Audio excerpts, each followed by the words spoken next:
I first got involved in the medicine wheel when I was on the island of Maui. And I had come from Greenwich, Connecticut, living in New York and New Jersey for all of my life, and arrived on Maui 7 months pregnant with a husband that I didn't know very well, actually. So I went from being the art director of Cherry Lane Music in Greenwich, Connecticut, and found myself as a new mother in Hawaii, living in a very new age environment that was new to me.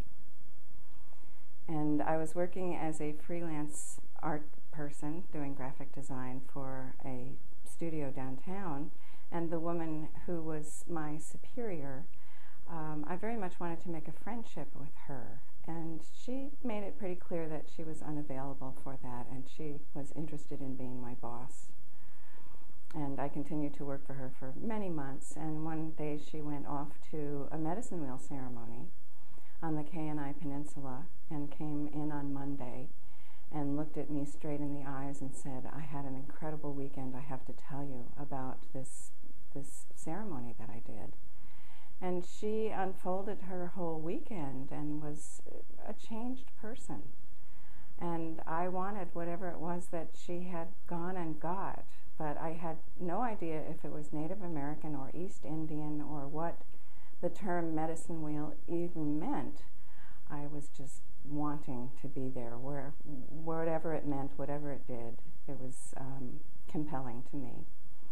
So I called up the teacher. We call her Kumu, which is a Hawaiian word for teacher. And I called her up and told her I would like to come to her next ceremony. And she told me that she didn't have anything planned, but if I wanted to put something together, she would be happy to come and do this work with me. So I ended up calling about 50 people that were on my midwife's mailing list and asking them if they would come to a medicine wheel and letting them know that I had no idea what it was or what was going to happen or who the teacher was. And it ended up that about 10 women came to the circle, and it was a 6-hour circle on Akahi Farms in Maui. And first we sat in a circle underneath a beautiful tree and got the basic medicine wheel teachings, learned how it worked and what we were going to do for the ceremony. And then we went out into nature by ourselves for 2 hours and spent time gathering rocks for the service and also doing a cleansing in the hot tub. So when we came back to the ceremony 2 hours later, we were all very enthusiastic about being there because of our time alone in nature. And we sat in the circle and called in the 4 directions, and I can remember looking around the circle at the faces of all these women and having that instant understanding that this was the beginning of the rest of my life.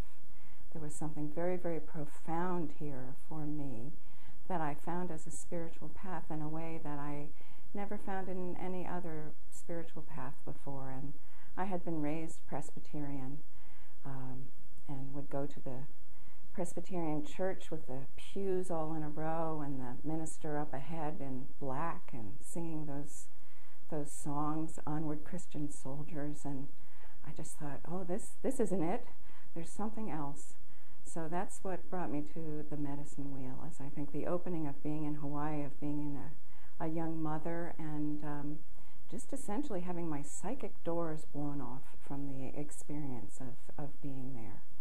And I have not left this path ever since, and it takes different areas of my life over at different times. Sometimes I'm very devoted to doing this work with myself and people, and other times it seems to take a back seat, but it never leaves because the mythology is there, and I utilize the mythology every day.